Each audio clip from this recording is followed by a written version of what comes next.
परमेश्वर के प्रिय लोगों, क्या आप अमीर बनना चाहते हैं? क्या आप चाहते हैं कि आपके पास भी फोर व्हीलर हो, आपका भी एक बंगला हो, नौकर चाकर हो, जिसमें अपने परिवार के साथ खुशी से रह सके? क्या आप यह सोचते हैं कि आपके पास भी बहुत सारा पैसा हो? क्या आपको लगता है कि परमेश्वर का आशीष आपके ऊपर सदा बना रहे? ऐसे कितने सारे सवाल आपके मन में आते होंगे। इन सारे सवालों का जवाब आज इस वीडियो में आपको मिलने वाला है। तो आइए चालू करते हैं। वीडियो को लास्ट तक सुनना, और अगर आपके मन में कोई भी डाउट हो तो कमेंट्स बॉक्स में ज़रूर लिखना। मैं आपके सारे सवालों का जवाब अवश्य दूंगा। वीडियो अच्छा लगा तो लाइक करना और अपने दोस्तों के साथ ज़रूर शेयर करना। दोस्तों, चैनल को सब्सक्राइब कीजिए, बेल आइकन को प्रेस करना ताकि जो भी वीडियो मैं पोस्ट करूं उसका नोटिफिकेशन आपको मिल सके। आइए कम टू द पॉइंट। आजकल आपके पास पैसा है तो सभी लोग आपकी इज्जत करते हैं। अगर आपके पास पैसा नहीं है तो कोई आपसे बात भी करना नहीं चाहेगा। दोस्तों, पैसा सब कुछ नहीं है, लेकिन पैसे के बिना इस दुनिया में हम कुछ भी नहीं है। यह भी तो सोचने वाली बात है। सभी लोग पैसा कमाना चाहते हैं, लेकिन कैसे कमाए, यही हम इस वीडियो में जानेंगे। बाइबल का एक वचन मैं आपके लिए पढ़ना चाहता हूँ। एक तीमुथियुस अध्याय 6 18 से 19 वचन तक। इसमें इस प्रकार लिखा है, और भलाई करे और भले कामों में धनी बने और उदार और सहायता देने में तत्पर हो। कभी भी किसी की समस्या हो, अगर उसकी मदद हम कर सकते हैं तो ज़रूर करें। उस काम से पीछे मत हटिए, उसकी मदद कीजिए। अगला वचन हम देखेंगे और आगे के लिए एक अच्छी नींव डाल रखें कि सत्य जीवन को वश कर ले। अगर आपने किसी की मदद की है तो आगे चलकर भी परमेश्वर ज़रूर आपकी मदद करेगा और लोग भी आपकी मदद करेंगे। अगला वचन हम पढ़ेंगे मत्ती रचित सुसमाचार 5वां अध्याय 42वां वचन। इसमें इस प्रकार लिखा है, जो कोई तुझसे मांगे उसे दो, और जो तुझसे उधार लेना चाहे उसे मुंह न मोड़।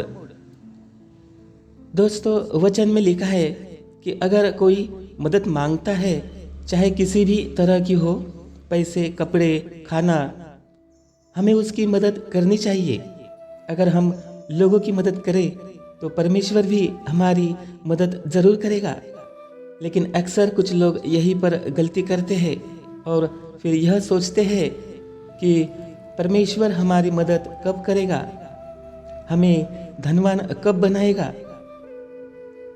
बाइबल हमें सिखाती है कि अगर कोई तुझसे कुछ मांगे तो उसे दिल खोलकर जिस माप से उसे दोगे, उसी माप से दुगना यानी कि डबल हमें मिलेगा।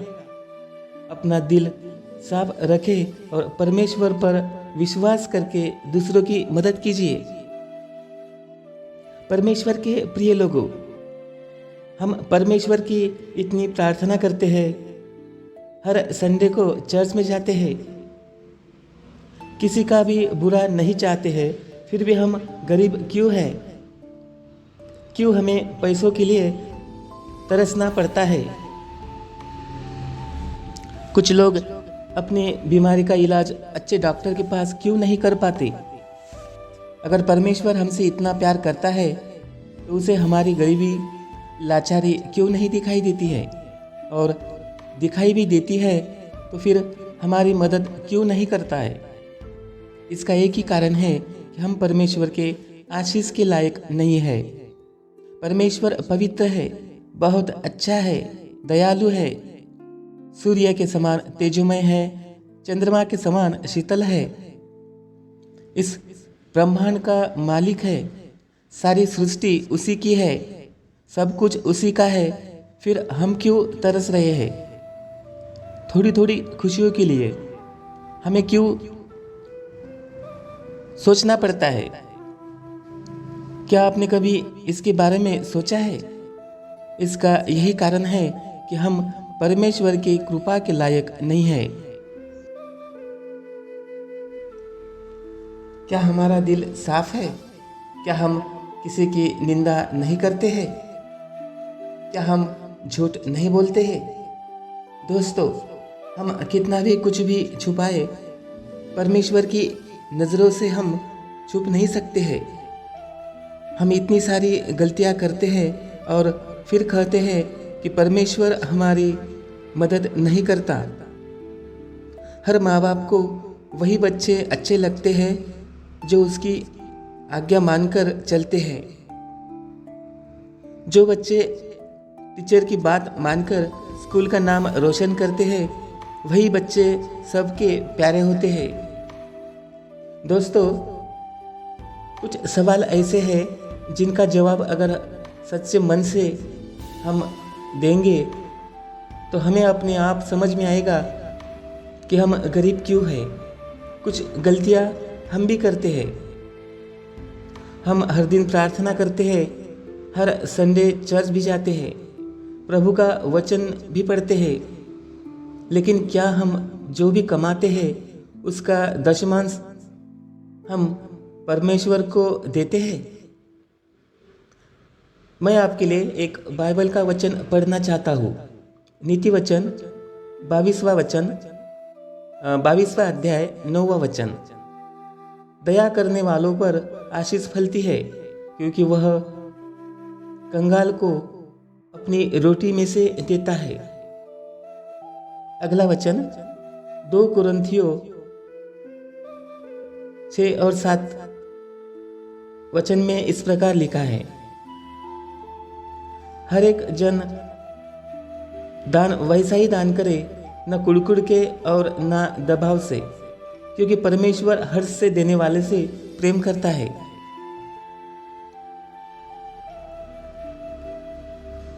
कोई ज़रूरत नहीं कि आप ज़बरदस्ती दान करें, कोई ज़बरदस्ती नहीं। आप अपने मन से, अपने दिल से, दिल खोलकर दान कर सकते हैं।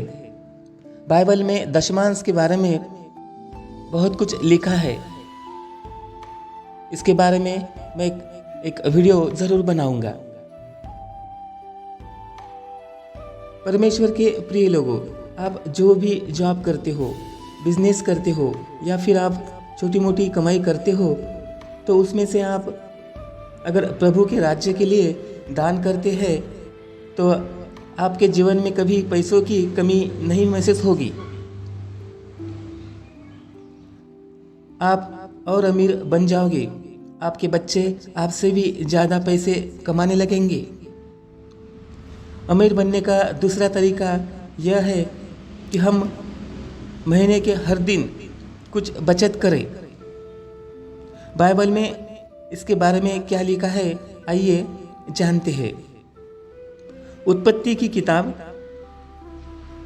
41वां अध्याय 34 से लेकर 36 में इस प्रकार लिखा है, फिरौन यह करे कि देश पर अधिकारियों के नियुक्ति करे, और जब तक सुकाल के साथ वर्षा रहे तब तक वह मिस्र देश की उपज का 5वां मतलब कि 5वां अंश लिया करे।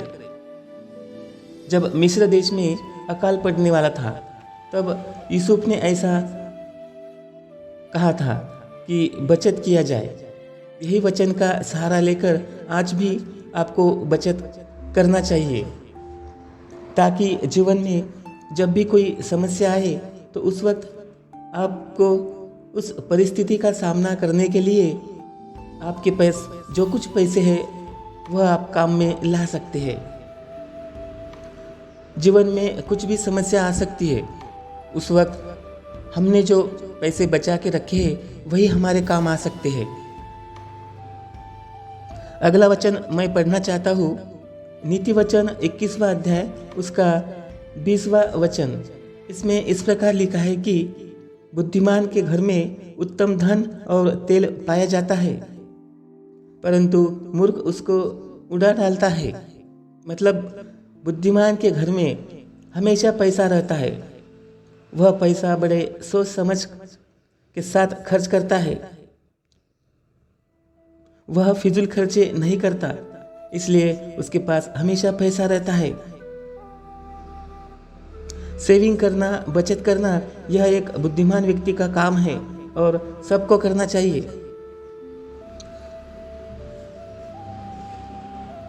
फिजूल खर्चे का मतलब यह है कि जब हमारे पास पैसा आता है तो हम उसका सही इस्तेमाल नहीं करते हैं, अपने मौज मस्ती के लिए उसे खर्च करते हैं। जिसकी हमें ज़रूरत नहीं, हम उन चीज़ों को खरीदते हैं। जब घर में अच्छे कपड़े हैं तो फिर नए कपड़े खरीदने की ज़रूरत क्या है? हमारे खर्चों की एक सीमा रेखा होनी चाहिए। हर महीने इतना ही खर्च करेंगे और बाकी के पैसे बचत में रखेंगे, यह हमने प्लानिंग करना चाहिए। अपने आसपास के लोगों को दिखाने के लिए आप अच्छे कपड़े, महंगे जूते खरीद कर क्या पाएंगे? आप अपने हिसाब से जिया करो। आपको जो अच्छा लगता है वैसे रहिए, दूसरों के लिए मत जियो। आपके पास बाइक है, स्कूटी है, अगर सामने वाले के घर में 4 व्हीलर है तो आप उसको देखकर लोन लेकर 4 व्हीलर मत खरीदिए। जब आपका काम 2 व्हीलर से चल सकता है तो फिर लोन लेकर कार क्यों खरीदे? कार लोन पर खरीद तो लेंगे और सारे लोगों को बड़े अभिमान के साथ दिखाएंगे भी, लेकिन जब उसकी EMI कटनी चालू होगी तब घर में पैसा कम पड़ेगा, तब आपकी मदद कौन करेगा? आप किसके पास मदद मांगेंगे? आप परमेश्वर से प्रार्थना करोगे कि हे प्रभु, अब मैं क्या करूं?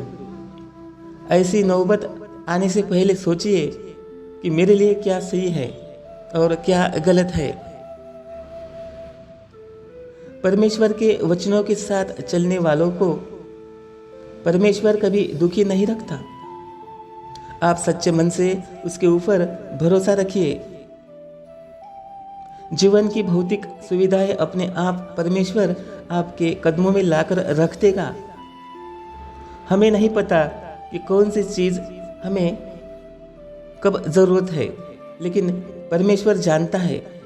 इसलिए सब कुछ परमेश्वर के ऊपर छोड़ दीजिए और सच्चे मन से प्रभु पर विश्वास कीजिए। प्रभु आपको अमीर भी बनाएगा और आपका परिवार भी खुश रहेगा। दोस्तों, आपसे विनती है कि आज का वीडियो आपको कैसा लगा।